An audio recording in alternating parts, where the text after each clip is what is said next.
قیامت کا دن جو ہے یہ سب کچھ ظاہر کرنے کا دن ہے۔ فما لہ من قوت ولا ناصر، اور اس دن نہ ہی کوئی کسی کی مدد کر سکے گا اور نہ ہی کسی کے پاس کوئی طاقت ہوگی۔ ہم سب کو جس طرح دنیا کی فکر لگی ہوتی ہے، اسی طرح ہمیں چاہیے کہ ہم اپنی آخرت کی بھی فکر کریں۔ حضرت موسیٰ علیہ السلام آپ اپنی قوم میں واعظ و نصیحت فرما رہے تھے، تو آپ فرما رہے تھے کہ جو بندہ رب تعالیٰ کی نافرمانی کرتا ہے، جو رب تعالیٰ کے ذکر سے غافل ہو جاتا ہے، اس پر یہ عذاب نازل ہوتے ہیں۔ قرآن مجید میں بھی ہے۔ تو حضرت موسیٰ علیہ السلام نے اپنی قوم کو درس دیتے ہوئے، اللہ کی طرف بلاتے ہوئے یہ بیان کیا، تو ایک بندہ کھڑا ہوا،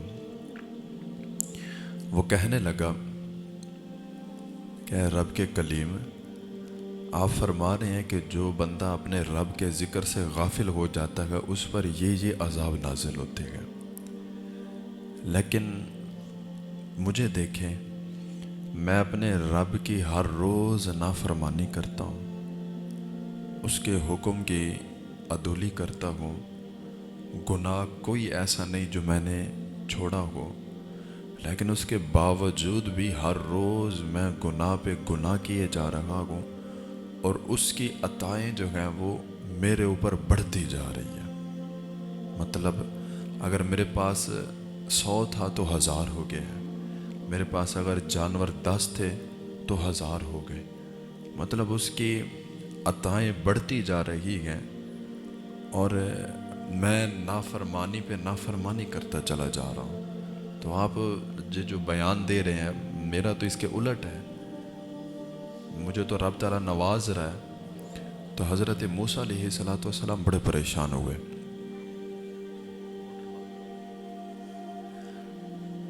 تو حضرت موسیٰ علیہ السلام بڑے پریشان ہوئے اور رب کے حضور حاضر ہوئے اور عرض کی، باری تعالیٰ، میں تیرے بندوں کو تیری طرف بلا رہا تھا، ان کو دعوت توحید دے رہا تھا اور ان کو میں ڈرا رہا تھا، تو بیچ میں ایک بندہ کھڑا ہوا، اس نے بڑا عجیب سا دعویٰ کیا۔ وہ کہنے لگا کہ آپ کہہ رہے ہیں کہ رب تعالیٰ کے حکم کی نافرمانی کرنے پر یہ عذاب آتے ہیں، لیکن مجھے دیکھیں کہ میں رب تعالیٰ کی نافرمانی کر رہا ہوں، لیکن اس کی عطائیں مجھ پر ہر روز ڈبل ہوتی جا رہی ہیں، بڑھتی جا رہی ہیں، کم نہیں ہوئی۔ تو اللہ رب العزت نے فرمایا، موسیٰ، تجھے نہیں پتا کہ میں نے اس بندے کو اس وقت دنیا کے سخت ترین عذاب میں مبتلا کر رکھا ہے۔ تو حضرت موسیٰ علیہ السلام عرض کرنے لگے، بھاری اللہ، وہ کیسے؟ اس کے پاس تو مال بڑھتا چلا جا رہا ہے، فراوانی ہے، اس کے پاس تو سکون ہی سکون ہے، تو اس کو کس عذاب میں مبتلا کر رکھا ہے؟ تو رب تعالیٰ نے فرمایا کہ اے موسیٰ، جس بندے سے میں ناراض ہو جاتا ہوں، جس بندے سے میں چاہتا ہوں کہ یہ بندہ میرے سامنے نہ آئے، جس بندے سے میں ناراض ہو جاتا ہوں، جو میرے حکم کی عدولی اس طرح کرے، تو اس کو میں ایسے عذاب میں مبتلا کرتا ہوں کہ اس سے میں توفیق سجدہ چھین لیتا ہوں، کہ اس کو میں اپنے در پہ نہیں آنے دیتا، اس کو میں سجدہ نہیں کرنے دیتا، اس کو میں عبادت نہیں کرنے دیتا، اس کا میرے سامنے آنا مجھے اچھا نہیں لگتا، اور اس کا میرے سامنے جھکنا مجھے اچھا نہیں لگتا، اس کا مجھ سے مانگنا اچھا نہیں لگتا مجھے، اس لیے میں اس کو دیتا چلا جا رہا ہوں اور ڈھیل دے رہا ہوں اور کہہ رہا ہوں، بندے جو کرنا ہے کر لے، جو کرنا ہے کر لے، ان بطش ربک لشدید، تیرے رب کی پکڑ بڑی سخت ہے، جب وہ آئے گی، فما لہ من قوت ولا ناصر، یہ دوسری آیت ہے، رب تعالیٰ فرماتا ہے کہ اس دن نہ تجھے کوئی چھڑا سکے گا نہ ہی کوئی تیری مدد کر سکے گا۔ تو بھائیو ذرا ہم سوچیں کہ کہیں خدا نہ خواستہ ہم اس عذاب میں مبتلا تو نہیں ہیں کہ رب تعالیٰ نے ہم سے توفیق سجدہ چھین لی ہو، یا کہیں ایسا تو نہیں ہمارے پاس مال کی فراوانی ہے لیکن رب تعالیٰ کے در پر آنے کی توفیق نہیں ہے۔ تو اس میں یہ نہ سوچا کریں کہ میرے پاس ٹائم نہیں ہے، یہ نہ سوچا کریں کہ آج میرے سے نماز رہ گئی، یہ نہ سوچا کریں کہ میں کام میں مصروف تھا، بلکہ خوف زدہ ہوا کریں، ڈرا کریں کہ یار آج میں رب کی بارگاہ میں نہیں جا سکا، پتہ نہیں کون سا ایسا گناہ ہو گیا ہے، کون سی ایسی غلطی ہو گیا کہ میرا رب مجھ سے ناراض ہو گیا ہے اور مجھے اپنے در پہ نہیں آنے دیا۔ تو مال کی فراوانی پر بندے کو اکڑنا نہیں چاہیے، مال کی فراوانی پر بندے کو نہ شکر نہیں ہونا چاہیے، مال کی فراوانی پر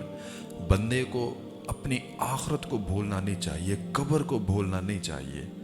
یہ ہر بندہ مانتا ہے، اس بات پر ہر بندے کا یقین ہے کہ چاہے جو مرضی کر لو، چاہے آپ اینما تکونوا یدرککم الموت ولو کنتم فی بروج مشیدہ، اگر تم لوہے کے گھر کے اندر بھی بیٹھ جاؤ گے نا تمہیں موت وہاں پر بھی ڈھونڈ لے گی۔ تو موت سے تو کوئی نہیں بچ سکتا، موت تو مقرر ہے اور وہ آ کر رہے گی، اس کا ٹائم نہیں بدل سکتا۔ تو جب ہمارا اس بات پر ایمان ہے، جب ہمارا اس بات پر یقین ہے کہ ہم نے مرنا ہے، جب ہمارا اس بات پر یقین ہے کہ مرنے کے بعد ہم واپس نہیں آ سکتے، یہ قبر کی رات، یہ کالی رات جو شروع ہوتی ہے ہمارے مرنے کے بعد اور اس کی صبح ہوگی قیامت والے دن، اب اس میں کیڑے مکوڑے ہیں، اس میں سانپ بچھو گئے، اس میں طرح طرح کے عذاب ہیں، اس سے ہم نے کیسے بچنا ہے یہ ہمیں قرآن نے بتا دیا، یہ ہمیں فرمان مصطفیٰ نے بتا دیا، اور بچنا ہمارا کام ہے۔